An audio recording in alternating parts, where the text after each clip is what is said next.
By the end of this video, you will understand AI better than 99% of the people out there. In the next 8 minutes, I will walk you through AI fundamentals most beginners skip. When you miss them, it becomes hard to get the tool to do what you want. They are simple, and once you know them, they'll change how you think about and use AI every single day.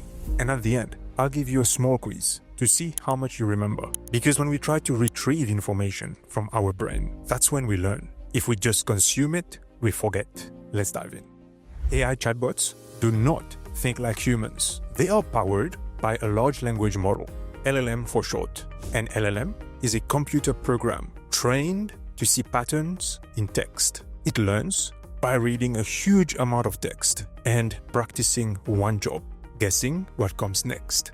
After training, an LLM works like a very advanced autocomplete. It looks at what you typed and guesses what should come next to build a reply.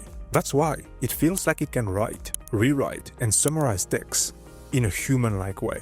But it does not work with words the same way humans do. It uses tokens. First, it breaks what you wrote into tokens. Then it builds its reply one token at a time. A token is a chunk of text. Sometimes a token is a whole word. Sometimes it's part of a word. For example, the word unpredictable might be a token, or it might be split into 3 tokens: unpredictable.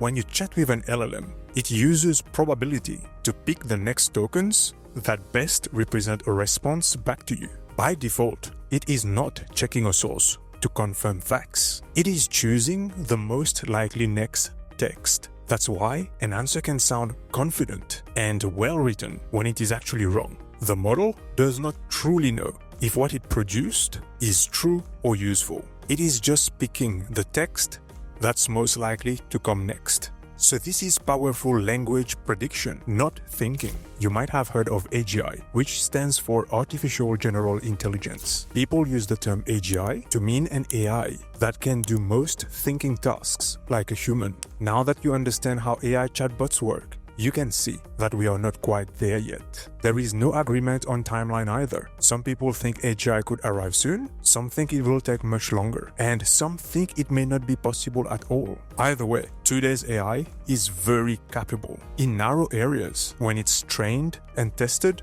for that particular kind of work. When you use ChatGPT, Gemini, Claude, Perplexity, and other AI apps, most people think the app itself is an LLM. It is not. The LLM is the engine of the app. It is the part that predicts the next token. The app is just a screen you type into. It's got a chat box, buttons, settings. That's why the same LLM shows up in different apps. Someone can take an LLM, build a new screen on top of it, and give the app a new name. When you see model versions in your AI chatbot settings, those are the LLMs. The app is just a wrapper on top of the LLM. When the LLM is connected to steps and tools, it becomes an AI workflow. A workflow means the same job can happen in the same order each time. For example, it can pull details from documents, draft emails, and then wait for your approval. Common tools used to build AI workflows include N8N, Make, and Zapier. An AI agent is a workflow that can take actions using tools to reach a set goal.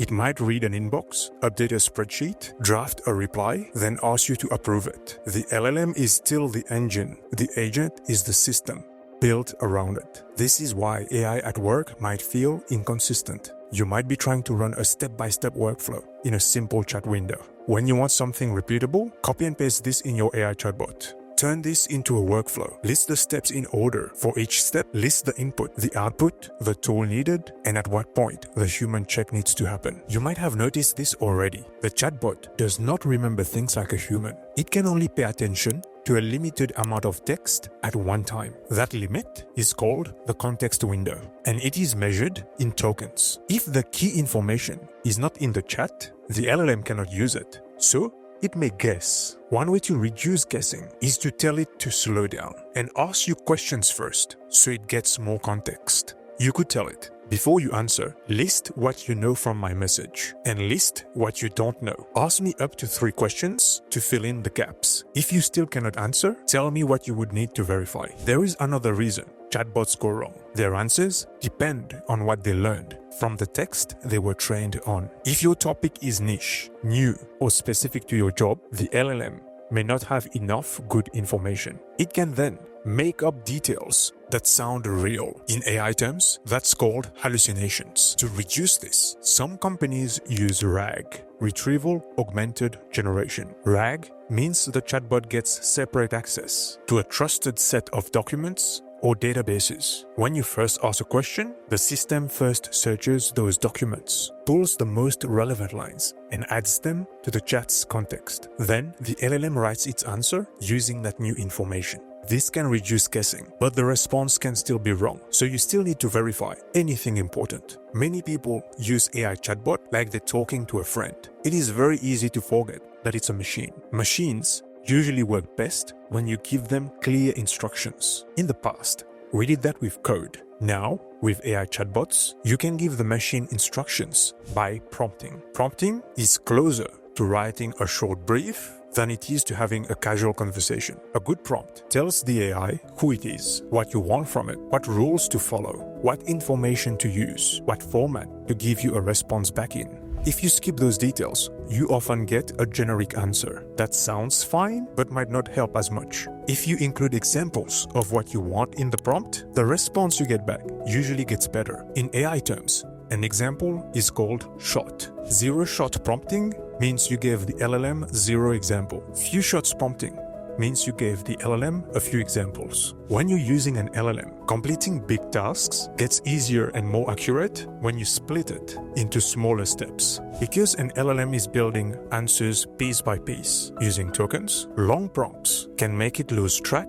of what matters. So for example, instead of asking for a full cover letter in one go, ask for an outline first, review, give it feedback, then ask it to flesh out the first paragraph, then again review, give it feedback, and then the second, and so on. Then you can even ask it to do a final rewrite based off the first draft. This helps because the model can drift when you ask for too much at once. Drift means it slowly moves away from your original goal and starts guessing what you want. Step-by-step prompt and feedback reduces drift and keeps the answers on track. Now, as promised, here is a little quiz to make sure you remember what you learned today. Leave your answers in the comments so myself and others can check them out. In one sentence, what is an LLM? What is a token? What is the context window?